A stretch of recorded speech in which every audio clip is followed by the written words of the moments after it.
et bienvenue dans ce 12e épisode de la série D'une mère à l'autre de Maman sans tabou. Aujourd'hui, j'ai le plaisir et l'honneur de recevoir Anne-Évangeline Leblanc pour incarner celle qui glorifie. Bon matin, Anne-Évangeline, Allô? comment vas-tu? Ça va bien, ça va très bien. Je suis tellement heureuse de te rencontrer, puis je te rends grâce pour m'avoir choisie pour être la 12e mère. Merci à toi d'avoir accepté. Pour être honnête, ça fait un petit moment que je pense à toi, mais c'est vrai que je ne te l'ai pas dit tout de suite. Puis je relisais, hier soir, je relisais le conte de la 12e mère et à la fin, j'avais marqué: «C'est clairement Anne-Évangeline». Donc pour moi, c'était une évidence. Alors avant de lire les enseignements et le poème, j'aimerais que tu te présentes dans tes mots à toutes celles qui nous écoutent, que tu te présentes rapidement et peut-être que tu expliques, comment on se connaît, comment on s'est rencontrés? Alors, mon prénom, c'est Anne-Évangeline. Mon nom de famille, c'est Leblanc avec un B majuscule. Je dis tiens parce que je suis une Acadienne de l'Est du Canada. Je suis québécoise d'adoption. Donc, pour moi, la mer, l'eau, c'est très important. Qui suis-je? Ben, je suis une jeune femme à la retraite.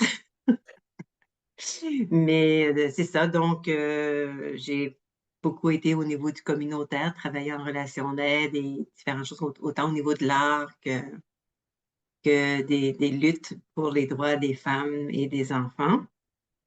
Je ne sais pas qu'est-ce que je pourrais te dire parce que j'ai un parcours tellement polyvalent et diversifié, mais peut-être que ça viendra au cours de mais c'est sûr que, je suis une personne suite à une formation en Quantum Mastermind, on me disait que j'étais une déesse de l'amour, mais à l'époque, on m'appelait comme ça.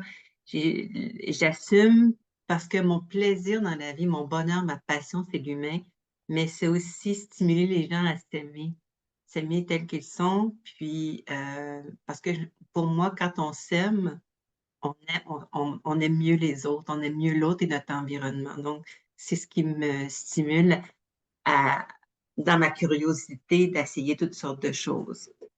Et si je peux Heu, me permettre, c'est un très beau message pour les mamans qui nous écoutent, parce que quand on devient mère, on a tendance à faire passer les autres avant, on est conditionné comme ça par la société et mon expérience, c'est qu'effectivement, à partir du moment où on pense d'abord à soi, on s'aime soi, on est beaucoup plus en mesure d'aimer ses enfants et de leur donner tout ce dont ils ont besoin.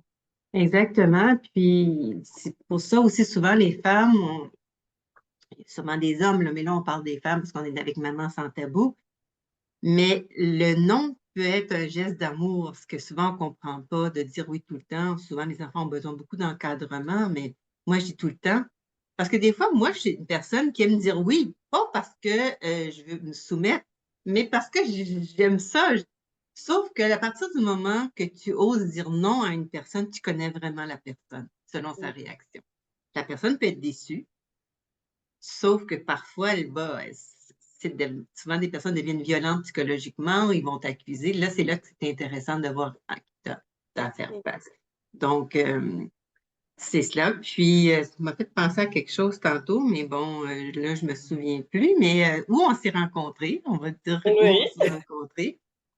Ben, je pense que parce qu'on s'est rencontrés à différents lieux. Le premier lieu, je crois, c'était avec le parcours Mikana, le chemin rouge avec, Showmiss, Dominique Rankin et Cocoum, Marie-Josée Tardif.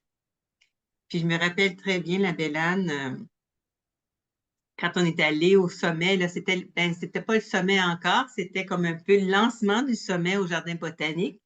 Puis il pleuvait, puis en tout cas, à l'époque, je marchais avec une canne, là, j'étais à mobilité restreinte.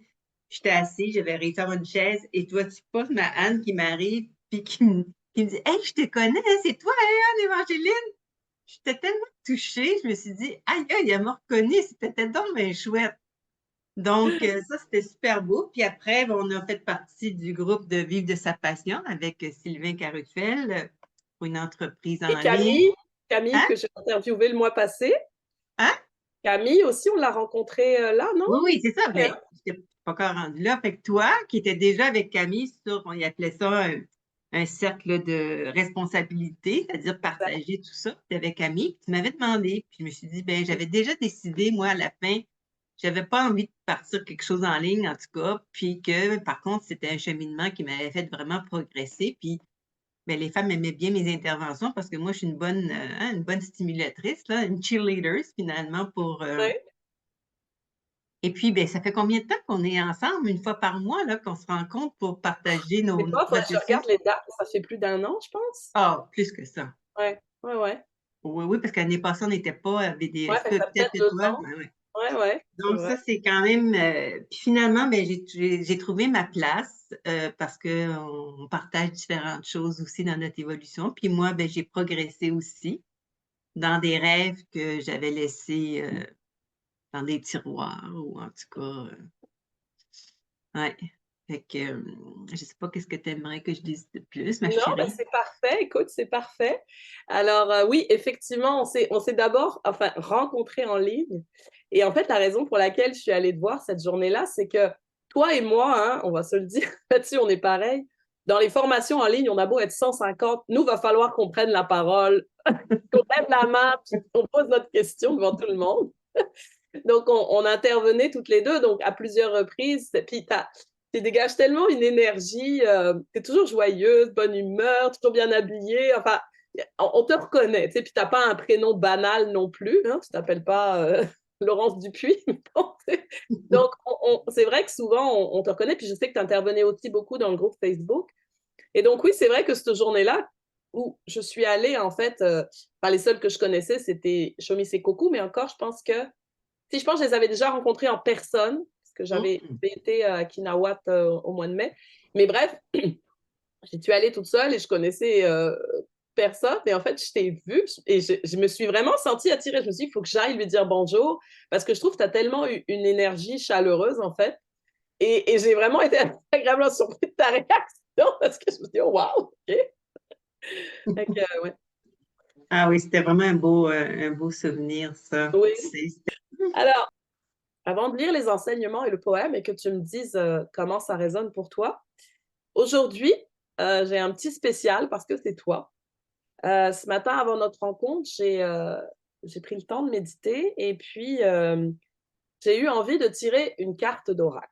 Parce que c'est quelque chose que toi aussi tu fais régulièrement.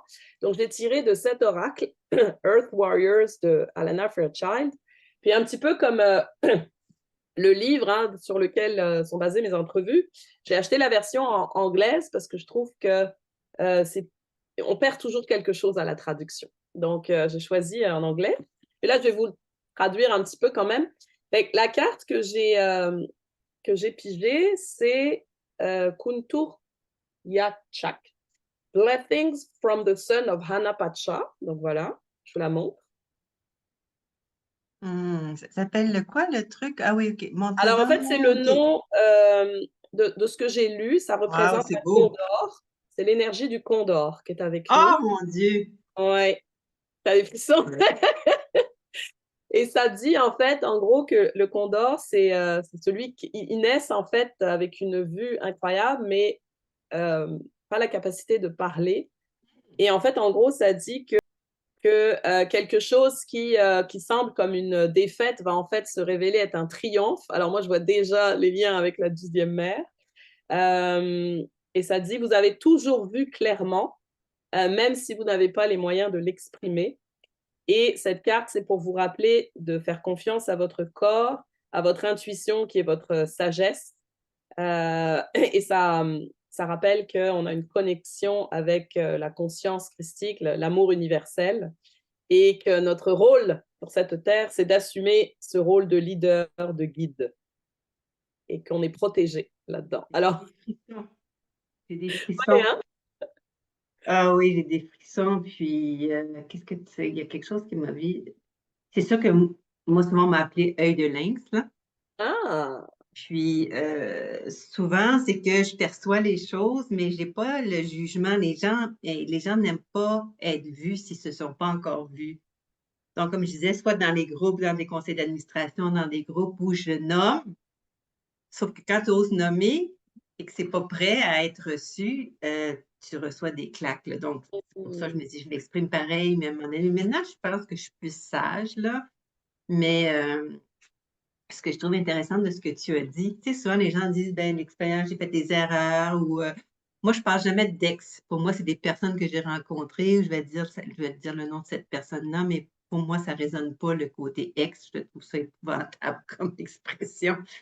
Mais comme oui aussi une expérience, dire qu'on a fait des erreurs, je crois pas qu'on fait des erreurs, je crois qu'on fait des expériences qui sont plus ou moins faciles ou difficiles, mais il y a Mmh. toujours un cadeau. Donc, souvent, quand je vivais quelque chose qui était parce que souvent tu as vécu ça, Anne, on dirait quand il nous arrive quelque chose avant un grand changement, tout arrive en même temps, hein, c'est la catastrophe, tout. Donc, genre, tu perds ton emploi, tu perds ton logement, tu perds tes 2 parents, tu perds tu sais? Pour moi, quand je vivais des choses difficiles, je me mettais un mantra, je me disais tout le temps: «Tout est parfait selon l'ordre divin, tout est parfait» pour être capable de passer à travers. Puis comme Hector Tolle le disait, c'est d'être dans l'instant présent, il n'y a plus de souffrance, hein. Il n'y a que l'instant présent. Donc, puis, souvent quand je vis quelque chose ou que je vivais quelque chose de difficile, une fois l'émotion passée, c'est comme: «Oh, c'est quoi le cadeau?» C'est Mmh. quoi le cadeau, tu sais? Donc, OK, ça c'est tu sais, donc c'est de passer finalement, de ne pas rester dans un état de victime ou de victimisation, puis de voir c'est où mon pouvoir. Je peux pas peut-être pas changer la situation, mais moi, je peux changer ma façon de percevoir la chose. Qu'est-ce que je retiens? J'apprends quoi sur moi? J'apprends quoi sur les autres? Donc c'est toujours fascinant, tu sais? Et C'est c'est ça que tu m'as aidé à faire, en fait, toutes ces années. Hem et je ressens maintenant pleinement le changement de perspective, tu vois? Ça fait on en parlait, avant d'enregistrer, ça fait 5 ou 6 jours que j'ai l'oreille gauche complètement bouchée. Au début, je pensais que c'était avec un cause d'un rhume, mais bon, là, c'est apparemment, c'est une forme d'acouphène et j'entends mon cœur battre dans mon oreille gauche et en fait, ben, on pourrait se dire: «Oh là là, c'est pénible, c'est désagréable», au début, c'était douloureux, maintenant ça ne l'est plus et j'ai demandé à mes rêves, j'ai dit: «OK, d'où ça vient? Qu'est-ce que je fais avec ça? Comment je m'en débarrasse?» et puis, le message, c'était: «Il y a rien à faire. Il y a juste à observer». Et j'ai relu le postulat. Moi, la méthode que j'ai appris pour les rêves, c'est tu te mets un postulat pour le mois. Qu'est-ce que tu veux explorer ce mois-ci? Puis après, ça prend différentes formes dans tes rêves. Et le postulat, c'était de revenir à moi et d'entendre ma voix intérieure. Et là, ce matin, j'ai eu un petit sourire. Je me suis dit: «OK, je l'ai appelé de mes vœux, cet acouphène». Parce qu'en fait, quand je médite avec cet acouphène, eh ben, en fait, j'entends mon cœur aussi fort que mes pensées. Et ça, c'est revenir au cœur, au corps. c'est ça. C'est pas facile parce que le la mentale parle très fort, hein. Quand on s'assoit pour méditer, on peut pas s'empêcher de penser. Je veux dire, c'est comme respirer.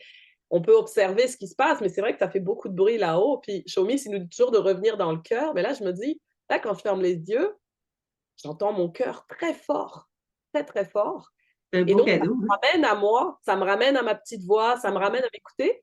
Puis le feeling que j'ai aussi, c'est d'être un peu comme un bébé dans le fœtus, dans son enfin un fœtus dans le ventre de sa mère, hein.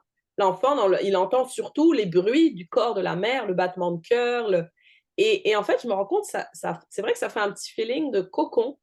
Puis pour moi qui suis sensible au bruit, mais aussi, au jugement des autres, aux conseils, je me dis: «Ben, ça, c'est comme une protection, en fait» et je me dis: «C'est finalement, c'est une bénédiction parce que Ouais, c'est ramène exactement, à c'est moi». tellement beau, Anne, parce que oui, c'est écouter ta voix intérieure, mais c'est d'écouter ton cœur. Tu sais, parce que comme tu es une personne tellement curieuse, on se connaît là-dessus, puis qu'on est stimulé, puis qu'on veut tout savoir, puis qu'on, tu sais, on est facilement, il faut faire attention pour rester centré, mais être dans ton cœur, tes réponses sont là, être une femme de cœur.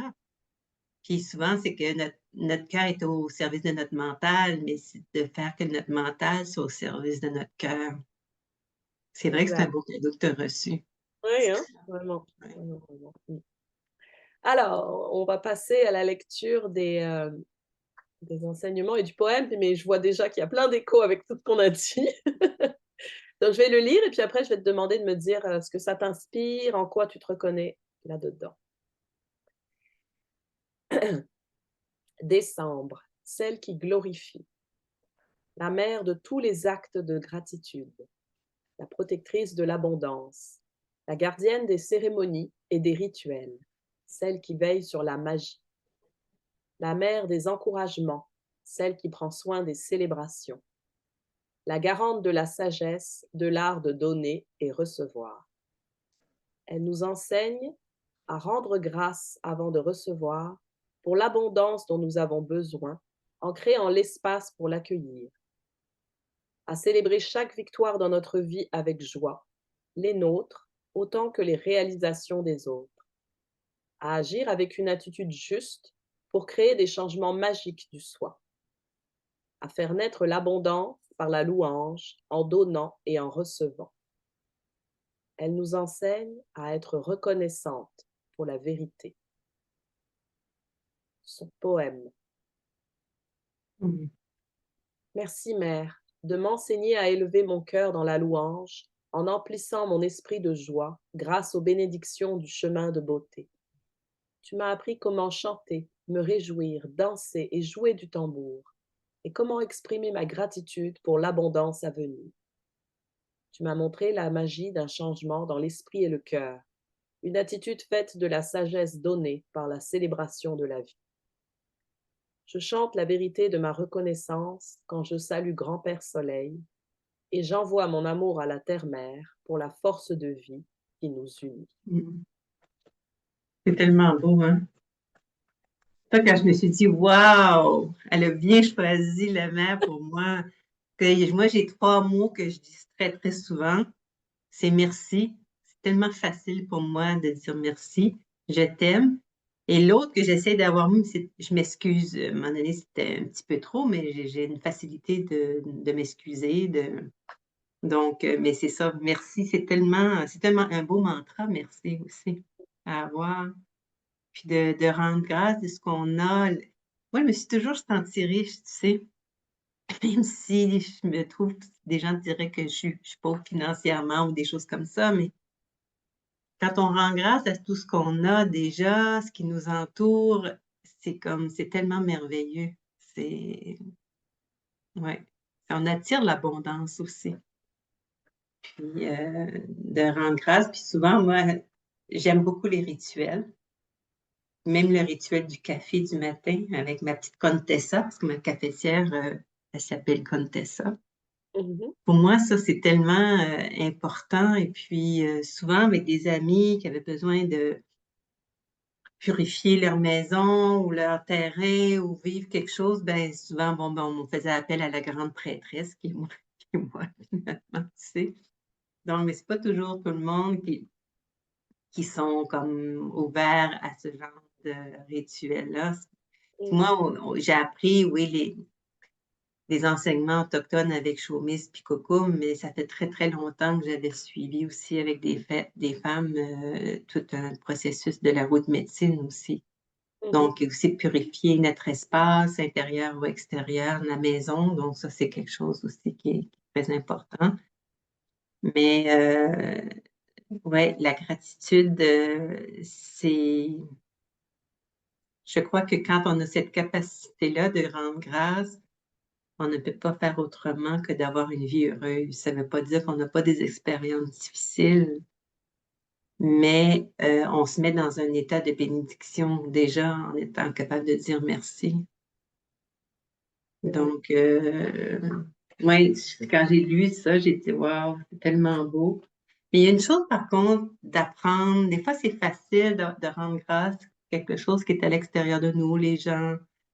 Mais quand tu sais, ça dit être reconnaissante pour la vérité, euh, moi, c'est sûr que ça, c'est quelque chose qui me suit. Mais d'être reconnaissante envers soi, envers nos progrès, Parce que souvent, si on a un parcours atypique ou c'est pas toujours évident de se reconnaître ou si on a une ambition de s'élever, mais c'est sans fin. Si tu ne prends pas le temps de créer une cérémonie, une reconnaissance, une célébration, tu peux faire un burn-out spirituel, tu sais, tu peux faire un burn-out d'évolution. Donc, ça, c'était quelque chose que moi, j'avais à apprendre,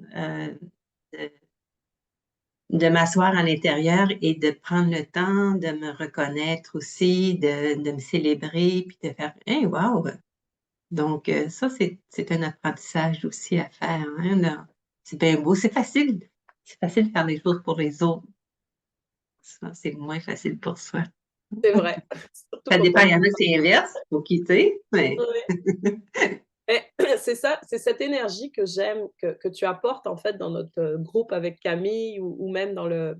On a un autre groupe d'écrivaines. Euh, ah, c'est c'est vrai, j'ai oublié de dire ça. ouais, ouais, ouais. Tu en as parlé à demi-mot, mais on pourra y revenir.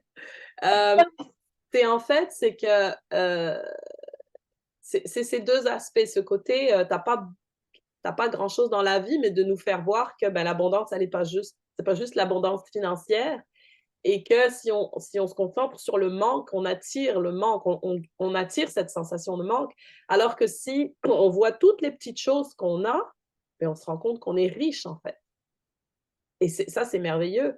Et la deuxième chose que tu as dit, effectivement, euh, être capable de voir, euh, de reconnaître tous ces petits pas, même ces erreurs, je sais que tu n'aimes pas le mot, mais parce que je sais que, bon, comme tous les entrepreneurs, on a eu des hauts et des bas dans nos conversations, mais à chaque fois qu'il y en avait une qui était un peu en bas, là, toi, tu arrivais toujours à déceler le positif en arrière de ça. Et ça, je trouve que c'est vraiment une force. Puis quand on avait des réussites, tu nous incitais vraiment à OK, les filles, on s'élève, go. Tu sais, c'est pas juste un petit. Parce qu'on a souvent tendance à minimiser nos réussites et à accentuer nos échecs. Et toi, tu ramenais toujours un équilibre en disant non, mais ça, c'est waouh, prends le temps de le célébrer. Tu vois, c'est drôle parce que dans mon groupe privé, j'ai deux publications récurrentes. J'en ai une chaque mois où on dénonce les tabous, puis une où on s'élève. Et comme je le disais récemment, celle où on s'élève, il n'y a pas grand monde qui commente. Bon, c'est pas une habitude qu'on prend. Et pourtant, pour moi, les deux sont importants. Il faut dénoncer, dire ce qui ne va pas, mais il faut aussi dire tout ce qui va bien. Mm, mm. Parce que sinon, on reste dans le négatif, puis on n'en sort pas. Mais tu sais, hier, c'est drôle ce que tu dis. J'ai rencontré une maman, Marie de El Magista, elle fait des trucs, elle recycle des plantes, puis moi, je fais sécher, j'appelle que je suis sa pochée de plantes séchées, tu sais, elle fait tellement des belles choses, mais on parlait ensemble parce qu'elle, elle est française, puis comment en français, faut que tu te prouves tout le temps, mais qu'est-ce que tu fais dans la vie? Qu'est-ce que tu fais ces temps-ci? Puis c'est souvent aussi, qu'est-ce qu'on fait si on n'est pas dans le créneau des choses qui sont valorisées? Il faut vraiment faire un effort de nous trouver la valeur et comment on va répondre, tu sais? Donc, qu'est-ce que tu fais dans la vie? Ben, je vis. C'est comme juste le fait que je suis à la retraite. Et comment ça, qu'est-ce que tu fais? Ben, je suis à la retraite. C'est comme. Puis là, c'est comme, mais je suis pas supposée d'être à la retraite. C'est quoi, là? J'en ai tellement fait. J'ai fait souvent 3 jobs en même temps. C'est une amie qui me l'a ramené. Tu sais, oui, mais t'arrêtais pas. Je fais, ouais, c'est avec toutes Puis j'ai lu ta les- biographie, t'as eu 5 vies en une. Oui, puis c'est rien, c'est comme mon père qui comprenait pas, parce que moi, je devais faire mon doctorat, j'avais envie, même à un moment donné, j'ai vu que ça n'avait plus de sens, mais je pense que mon père comprenait pas du tout dans quoi j'étais, puis quand il a vu mon CV, une fois, il était comme, ouf, ben, il s'attendait pas que j'avais fait toutes ces choses-là, tu sais, parce que moi, j'ai travaillé en dehors des institutions, donc dans des places où est-ce que c'est pas nécessairement reconnu ou qu'il y avait de la valeur. On était au début de la création des groupes communautaires aussi à l'époque, là, c'est... Ouais. C'est marrant parce que j'ai la même relation avec mon père. C'est quelqu'un qui valorise l'abondance financière, puis la réussite sociale. Puis lui, il s'est beaucoup construit comme ça. Puis quelque part, c'est un cadeau qu'il nous a fait parce que moi, ça me permet de ne pas suivre cette voie, de faire ce que j'aime parce que je sais que, et c'est toi qui me l'avais dit d'ailleurs une fois, l'abondance financière, elle est là dans ma vie. Elle est là par mes parents, par mes beaux-parents, par mon mari. Et donc, on dirait qu'il veut que je suive cette voie pour assurer mon avenir, mais en fait, il ne se rend pas compte que lui, il l'a déjà fait pour moi et que moi, ça me donne cette liberté de faire ce que je veux. Le problème, C'est c'est que ce beau. que j'aime et ce que je veux, ben, ce n'est pas quelque chose que lui comprend ou valorise. C'est, moi aussi, j'ai beaucoup travaillé dans le communautaire, puis ce n'est pas payé, mais j'étais nourrie d'aider les autres, j'ai beaucoup appris, j'ai vraiment aimé.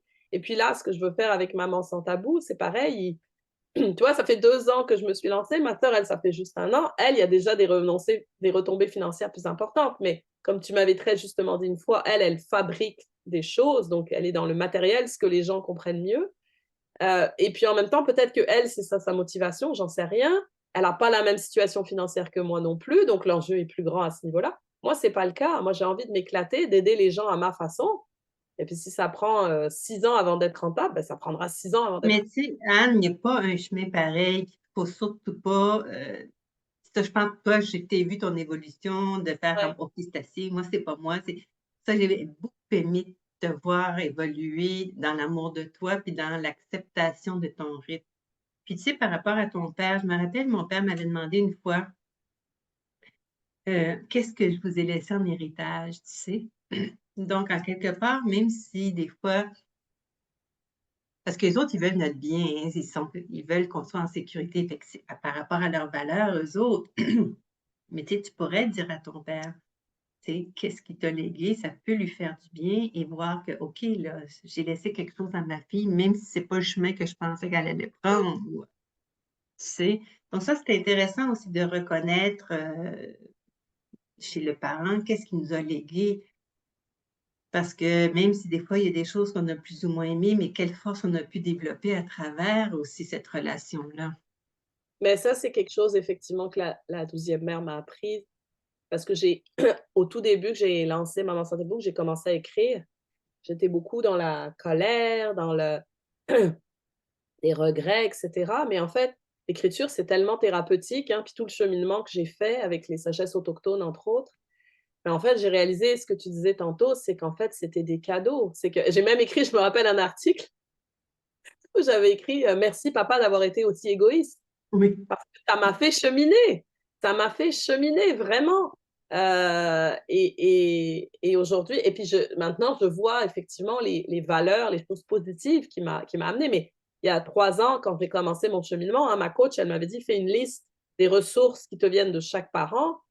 Celle du côté de mon père, j'avais du mal à remplir les ressources, tu vois. Mais maintenant, je le vois, mais c'est parce qu'en fait, comme tu sais, c'est des cadeaux mal emballés, donc ça a l'air de quelque chose de négatif, mais en arrière, il y a un super bel apprentissage qui ne se révèle pas tout de suite, hein, faut passer par là. Mais c'est ça qui amène finalement, qui t'amène à retrouver qui tu es et à assumer pleinement qui tu es aussi, quoi. Oui, puis je voulais ça m'a fait penser quelque chose tantôt quand tu as parlé de tu sais, quand on dit qu'on cherche le cadeau, ben moi, j'ai eu un cabinet privé comme thérapeute, comme homéopathe et puis souvent quand les gens me disent: «Conte-moi ton histoire». Puis là, je leur disais: «Si tu me permets, je vais te conter ton histoire, OK? Je vais te la raconter de ce que tu viens de me dire». Souvent, je changeais juste un mot, je le déplaçais, le verbe et là, c'était comme: «Hein? C'est pas si pire?» OK, je suis pas dans la jungle. Non, non, tu es pas dans la jungle, il y a juste des petites brindilles parce que les gens souvent pensent qu'ils sont dans quelque chose d'épouvantable puis qu'ils voient pas puis que c'est tu sais comme fait que là, quand ils voient que: «Ah, c'est pas si pire» et que tu changes, surtout de mettre l'humour, hein. Mmh. Tu sais, moi, j'ai l'autodérision assez facile, là, même dans mon écriture, tout ça, mais c'est ça, c'est aussi s'aimer dans nos bavures ou dans nos dramas, là, tu sais, parce que drama queen ou tu sais, parce que c'est ça. Donc, c'est intéressant aussi de rire de ça ou d'exagérer le personnage aussi, tu Mmh. sais, pour pouvoir en rire. Ouais. Tu vois, alors là, je vois le lien parfait avec, mon sujet de prédilection, la maternité. Parce qu'en fait, depuis que je me suis lancée, j'essaye de trouver, OK, mais c'est quoi exactement moi ma particularité, mon cadeau au monde, ma mission, si tu veux? Parce que ce qui m'a lancée, c'est quand Astrid Duro-Deligny, je pense que c'est son nom, qui a lancé un livre sur le regret maternel que j'ai lu et puis j'ai lu aussi celui de, voyons, je me rappelle plus son nom, la sociologue, juive là, qui a écrit quelque chose sur le regret d'être mère. Donc elle, c'est plus une analyse, du regret d'un point de vue sociologique. C'est extrêmement intéressant et j'ai compris en fait en lisant ces 2 ouvrages que moi je suis dans l'ambivalence, pas dans le regret. Mais en lisant le livre de Astrid, alors j'ai vu énormément de similitudes, de résonances parce que les 2, on a grandi dans un environnement français, avec toutes les blessures, les conditionnements qui vont avec. Mais la différence entre elle et moi, c'est que moi, je vois un cadeau derrière ça. C'est que je ne serais pas qui je suis aujourd'hui et je n'aurais pas quelque chose à offrir aujourd'hui si j'avais pas vécu la maternité avec autant de difficultés. Elle est restée campée, elle est encore dans sa blessure, puis elle n'aime pas ce travail sur elle que ça lui impose. Moi, j'adore ça, mais j'ai toujours voulu me comprendre, m'améliorer, évoluer, mettons, le développement personnel, ça m'intéresse depuis toute petite. Mm. Et je me dis, mais c'est un cadeau finalement parce que j'aurais pas évolué aussi rapidement en 8 ans que je suis mère si ça n'avait pas heurté de front. Et c'est pour ça qu'en fait, depuis le début, mais plus ça va, plus ça prend du sens, mon slogan, c'est transformer le fardeau de la maternité en cadeau parce que c'est Mm. ce que j'ai vécu et c'est ce que je veux montrer aux femmes. C'est pas parce que tu trouves ça difficile que tu te demandes si tu aurais finalement pas dû faire ce choix que tu dois rester prise toute ta vie avec ça. C'est que si c'est sur ton chemin, c'est pour une raison et c'est à toi d'en trouver, si tu veux, la raison, le Mais c'est bénéfice. intéressant, mais je pense aussi d'en parler éventuellement avec tes filles aussi. Puis j'ai eu le bonheur de rencontrer tes filles. Tu as vraiment de belles enfants. Mais tu vois, moi, je me suis toujours dit, moi, j'ai fait le choix de ne pas avoir des enfants. Je ne regrette pas du tout. Euh, et puis, je me disais tout le temps, être parent, c'est pas évident parce que tu n'as pas un cours pour être parent, tu apprends sur le temps. Mais j'ai toujours perçu l'opportunité des parents, le cadeau des parents à être capable d'évoluer. Parce que, en quelque part, tu refais tes classes en faisant les devoirs avec les enfants, tu fais des choses, puis c'est dans la relation qu'on s'améliore. Parce que souvent, on dit, je dois être toute seule, mais je pense que c'est peut-être ça, je suis mis d'être toute seule pour évoluer. Non, c'est en relation qu'on évolue. Mais moi, j'ai eu le bonheur d'accompagner mes parents qui étaient en perte d'autonomie pendant 11 ans.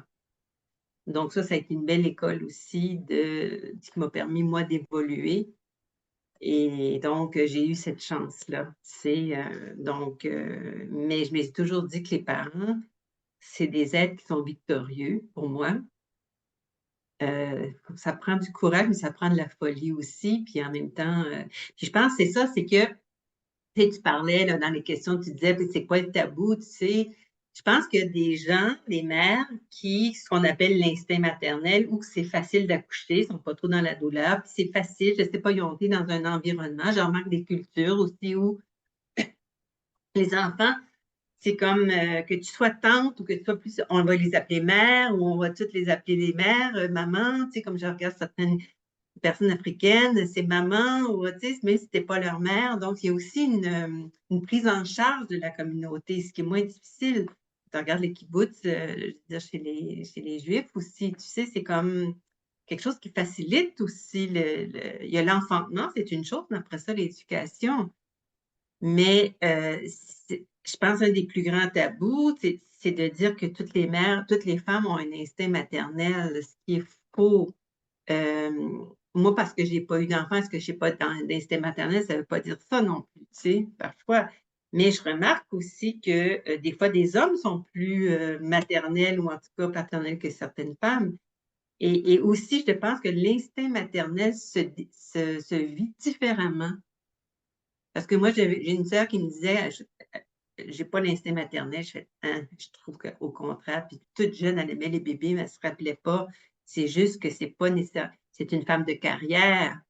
Est-ce qu'on doit opposer femme de carrière à instinct maternel ou mère? Je crois pas. C'est pour ça que vous êtes dans des générations où vous craignez quelque chose de différent.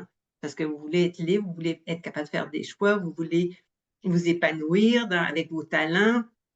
Donc, puis, il y a aussi une époque où, à un moment donné, les femmes qui restaient à la maison se sentaient coupables. Mais si une femme est avec un conjoint ou est capable de rester à la maison, puis elle s'épanouit parce que, eh bien, pourquoi pas, tu sais, l'idée, c'est de trouver son bonheur où on peut le trouver. Puis c'est intéressant ce que tu dis parce que pendant des siècles, il y avait cette idée que la femme s'épanouissait seulement dans la maternité.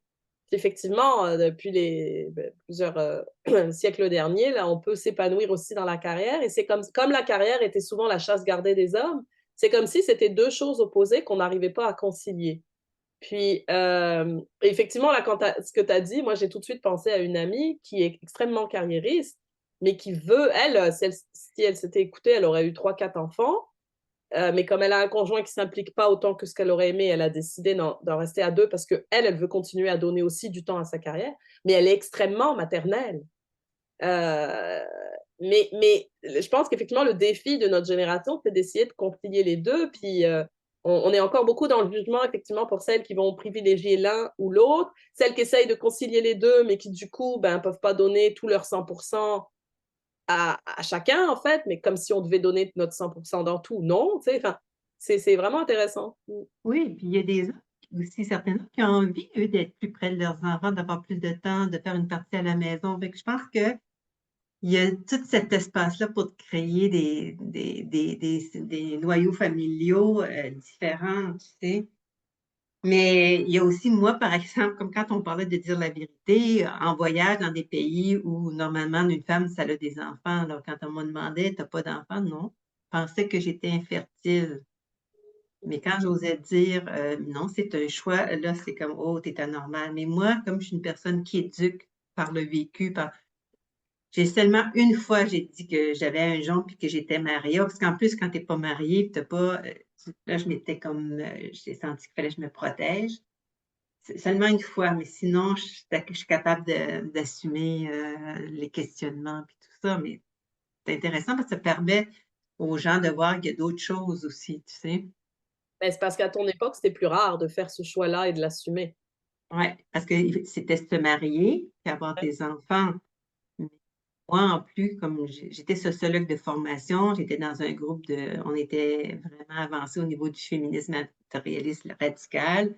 Puis, moi, je me rappelle, ça, c'est une de mes professeurs, parce que j'étais là, j'étais arrivée assez jeune à l'université, puis moi, j'avais prôné la grève des ventres, OK? Des ventres, parce que Mhm. je me suis dit: «Les choses changent pas, donc c'est pas juste pour changer les hommes et les femmes aussi, les stéréotypes». OK? C'était ça. Puis, c'était aussi surtout que je voyais que les femmes se manifestaient dans leurs études, dans leur travail, ça allait bien, mais je voyais qu'il y avait des dépendances émotives. Elles étaient indépendantes financièrement, mais avec leur homme, elles étaient dépendantes, émotivement. Elles faisaient tout à la maison pareil, tu sais, comme je trouvais qu'il y avait des choses qui changeaient pas. Donc moi, ben, comme avec un esprit libre comme je suis, ben, c'est sûr que j'allais prôner quelque chose de différent, tu sais? Donc parce que je me percevais puis moi-même, à l'époque, ça me disait tout le temps dans mon évolution, à l'époque, tu sais, c'était le fun, on pouvait tout mettre la faute sur le patriarcat, sur les hommes, c'était vraiment facile. Mais à partir du moment que moi, il m'est arrivé une expérience de violence avec des femmes, ça m'a permis de faire un voyage intérieur, de me regarder et de me responsabiliser face à ce que je crée dans ma vie. Donc ça a été un moment assez horrible de vivre la violence quand même, mais c'est un grand cadeau d'évolution pour moi. C'est-à-dire que j'ai pu utiliser cette expérience-là. Puis en même temps, mais comme thérapeute, assez perceptible de femmes qui vivent de la violence aussi, tu sais, d'être capable de les guider quand tu oses pas d'en parler aussi. C'est quelque chose qui est pas très bien perçu, puis c'est comme pas bien compris non plus. Donc, Encore un bel exemple d'une expérience vécue qui est pas le fun, mais qui peut finalement s'avérer utile par la suite, en fait, et qui révèle tu vois, justement. moi c'est ça, parce que tu 5 ans, je suis morte pendant 5 ans. Mais c'est sûr que si tu continues à dire des choses comme ça aide pas, mais une fois que tu as dépassé, là, c'est là que tu vois, OK, parce que moi, comme thérapeute, j'ai vraiment pu utiliser, cette expérience-là pour aider beaucoup de femmes aussi. Donc, ça a été vraiment intéressant. Donc, Alors, dis-moi, parce que ça m'intrigue, pour comment une déesse de l'amour en vient à faire le choix de ne pas avoir d'enfant? Qu'est-ce un qui choix t'a de? fait J'ai pas comment compris. une déesse de l'amour en vient à faire le choix de ne pas enfanter? Puisque tu es Ouais. amour, qu'est-ce qui t'a guidée dans ce choix-là? Mais je pense une déesse de l'amour, on est toutes des déesses de l'amour d'après moi, là, on a toutes cette possibilité-là. Mais comme je dis, oui, j'ai choisi de ne pas enfanter, mais j'ai bien assumé mon rôle de mère spirituelle, comme thérapeute, comme personne à l'écoute de l'enfant intérieur des gens et d'aussi de stimuler les gens à reconnecter avec cet enfant-là, cette joie-là, cette spontanéité. Excuse-moi. Donc, je pense qu'on tu sais, on peut assumer un rôle de mère. C'est pas comparatif, comme j'avais une amie qui dit ça se compare pas quand tu as donné naissance ta chair de ta chair. Les inquiétudes, c'est pas pareil. Mais moi, je suis une personne en plus, tu sais, quand mes amis s'en vont de chez moi, ou ma famille, il faut qu'ils m'appellent quand ils vont arriver chez eux. Tu comprends-tu? Je veux sentir qu'ils sont en sécurité, sont bien arrivés. En plus, j'ai enseigné l'autodéfense. Fait que moi, c'est comme, je suis sur le mode, moi, je suis un petit soldat, hein, en même temps, c'est comme, je suis là pour sauver, tu sais, comme. Donc, ben oui, je suis ça. Quoi que je me disais aussi, moi, j'avais l'impression que je ne serais pas une bonne mère parce que je me suis dit, je vais être une mère poule, tu sais, ou quand il y a trop de stress, je gère plus ou moins. Fait que, mais, je pense que tu avais une question d'ailleurs, toi, que tu avais posée dans ton Maman sans tabou, là. Qu'est-ce qui fait que vous pensez que si vous êtes une bonne mère ou plus ou moins une Mhm. bonne mère, est-ce que vous pensez, moi, je pensais toujours que je ne serais pas une bonne mère parce que je me suis dit, mon Dieu, je suis plutôt bohème, donc, tu sais, il faut assumer, puis il faut faire donner à manger à son enfant 3 fois par jour. Tu sais, quand tu es toute seule, tu peux, comme, tu sais, avoir du laxisme à ce Ouais. niveau-là. Mais c'est ça, c'est que aussi, moi, j'étais quelqu'un qui était maigre, tout ça, puis quand j'ai pris du poids, et là, quand tu es une femme plus ronde, automatiquement, les gens, comme moi, je m'étais jamais perçue comme quelqu'un de maternelle, automatiquement, quand tu es ronde, on te perçoit comme une mère, comme une maternelle. C'est vraiment intéressant, la perception. On te pense moins intelligente, mais on te pense plus maternelle. C'est quand même assez fascinant. Donc, moi, l'idée, c'était de toujours de me trouver belle. Tu sais, je veux dire, je pense qu'on est toutes beaux. On est pas tout le monde qui est des beautés fatales, mais je veux dire, on est ce qu'on est. Puis si on s'écoute d'exprimer notre essence, ben, on va dégager notre beauté, tu sais, parce que la beauté est multiple. Donc, est-ce que j'ai répondu à ta question? Oui, tout à fait. Puis, Possible. mais ce que j'aime dans ton discours, en fait, c'est, puis c'est aussi ma ligne directrice, c'est que la maternité, c'est pas juste physiologique.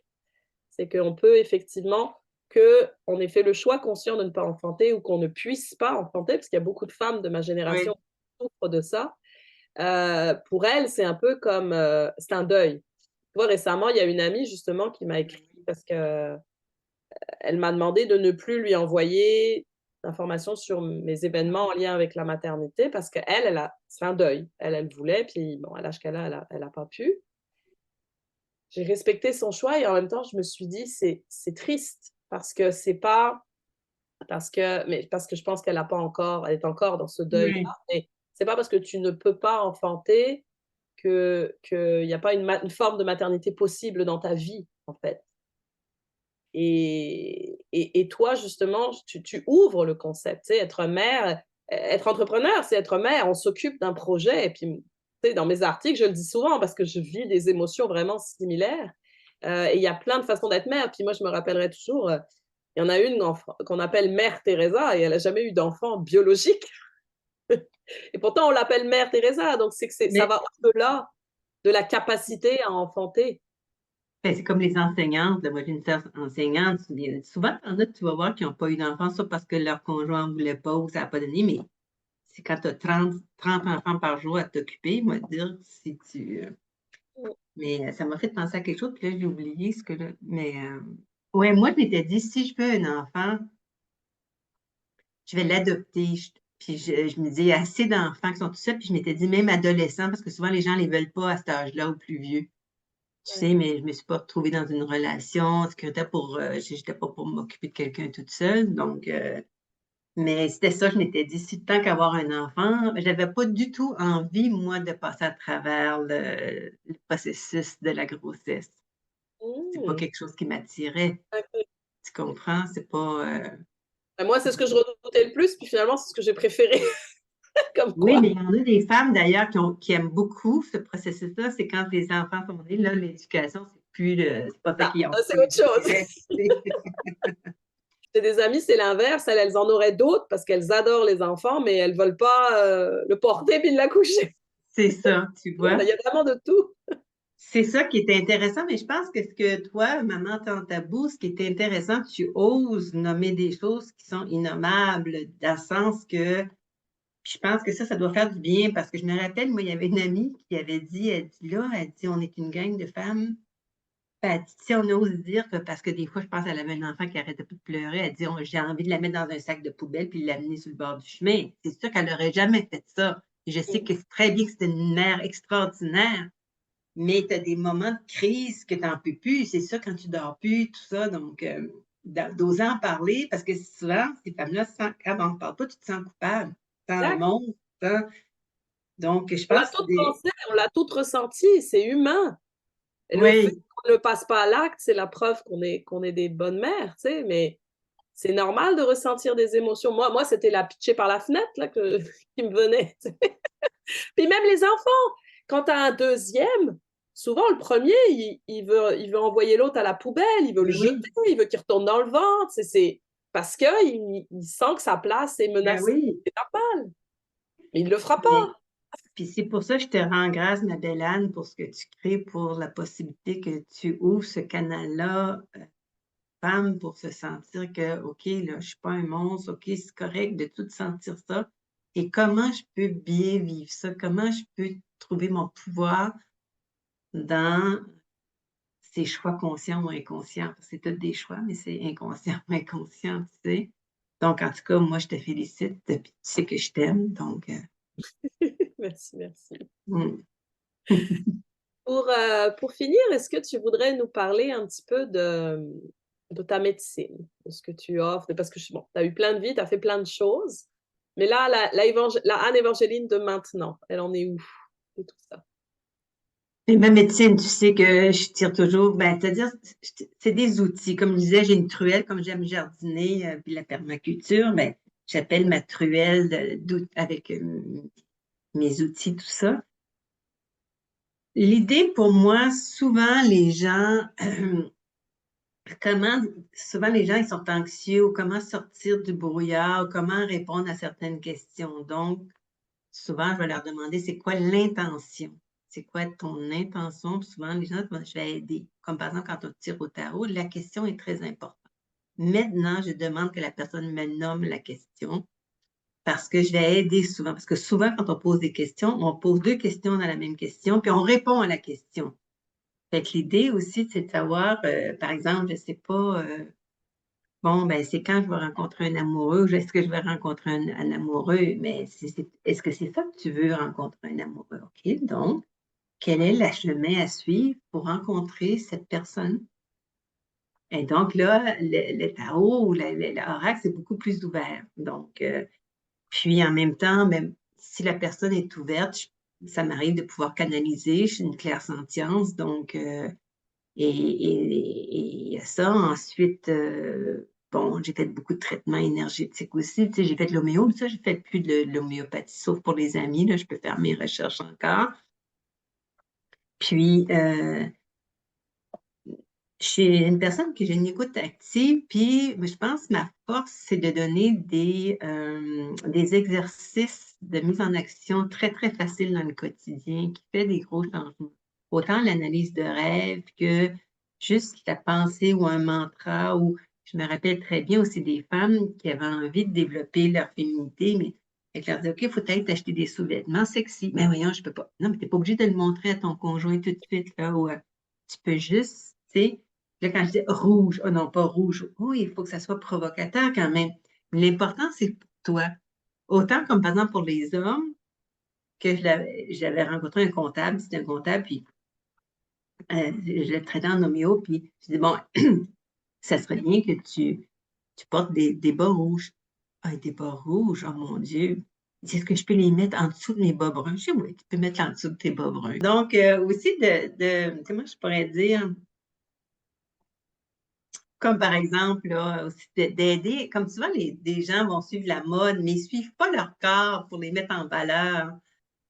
Donc, puis comment des fois dans une garde-robe, on peut avoir, si les gens pensent souvent que j'ai beaucoup de vêtements, mais c'est parce que j'ai différents accessoires qui font que ça a l'air différent.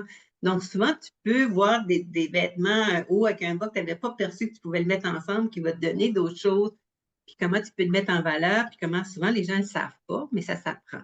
Moi, je sais, j'avais une amie qui vraiment, c'est sa mère qui l'habillait, puis qui l'avait habillée, puis Sauf que maintenant, j'ai montré, mais maintenant, elle est capable de choisir elle-même, de respecter son style, ce qu'elle est, les couleurs aussi, parce que c'est pas toutes les couleurs qui nous vont bien. Puis, Important pour l'estime de soi, puis moi, ça me fait penser à cette phrase fake it until you make it. C'est que si tu te donnes l'allure de qui tu veux être, moi, tu sais, j'ai toujours été attirée par les vêtements bohèmes, mais j'ai pas toujours osé en porter. Et plus ça va, plus je m'en achète. Et quand je les porte, je me sens sorcière, je me sens sauvage, j'aime ça, tu sais. Et maintenant, de plus je les porte, plus je me reconnais là-dedans. Mais pour longtemps, c'était un peu comme un fantasme. Maintenant, j'aimerais bien, mais c'est pas moi, tu sais. c'est vraiment intéressant, hein? Non, c'est ça, c'est vraiment, c'est fascinant. Donc, tout l'amour de soi peut passer à travers toutes ces choses-là aussi, tu sais. C'est comme, par exemple, un décor, on va regarder, si je regarde, les personnes qui sont plus dessin animé, c'est très épuré chez eux, tu sais. Mais moi, j'ai besoin, comme je suis une poète, j'aime, moi, créer des histoires, j'aime des lieux, des espaces sacrés, tu sais, donc, que de la valeur. Puis bon, c'est sûr que moi, c'est toujours l'amour pour les cœurs. Je me rappelle, maman, elle faisait des gâteaux incroyables. Elle demandait à mes sœurs, mon frère, qu'est-ce que tu veux? Bon, un papillon de pompier, je veux un château, je veux un lapin. Toi, Anne, imagine, qu'est-ce que tu veux? Ben, moi, je veux un cœur. Moi, c'était toujours des cœurs, tu sais.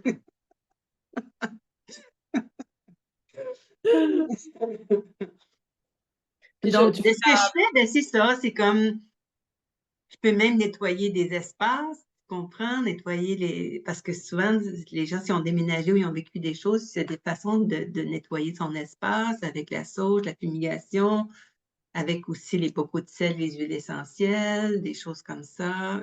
la numérologie aussi. Ça, tu l'as Ah pas oui, beaucoup. c'est vrai, j'ai oublié que je faisais ça. Mais ça, c'était très important. Ça, c'était vraiment Ouais. intéressant. La numérologie, là, tu te comprends toi, tu comprends ton chemin de vie, ton comportement intérieur, ton comportement extérieur, ton émotif, ta mission de vie, ta vibration de l'âme, etc., etc. Mais aussi, c'est que quand tu le fais faire pour ton compagnon, ta compagne ou tes enfants ou ton patron, ta patronne, ça te permet de mieux comprendre la personne et comment tu peux lui parler pour que la personne t'entende. Parce qu'on pense, moi, des fois, là, je me suis claire dans ce que j'ai écrit, je le relis, mais la personne, elle peut toujours mésinterpréter ce qu'on dit. Donc, quand on comprend comment la personne comprend les choses, perçoit les choses, là, tu peux changer ton langage pour que cette personne-là comprenne ce que tu es en train de dire. C'est merveilleux. Puis en même temps, des fois, les gens ne comprennent pas pourquoi ils sont ensemble.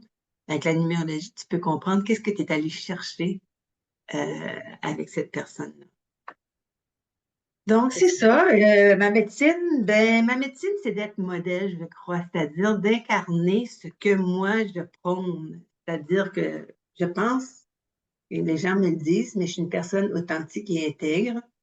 Donc, et c'est souvent un chemin solitaire, ce genre de qualité-là.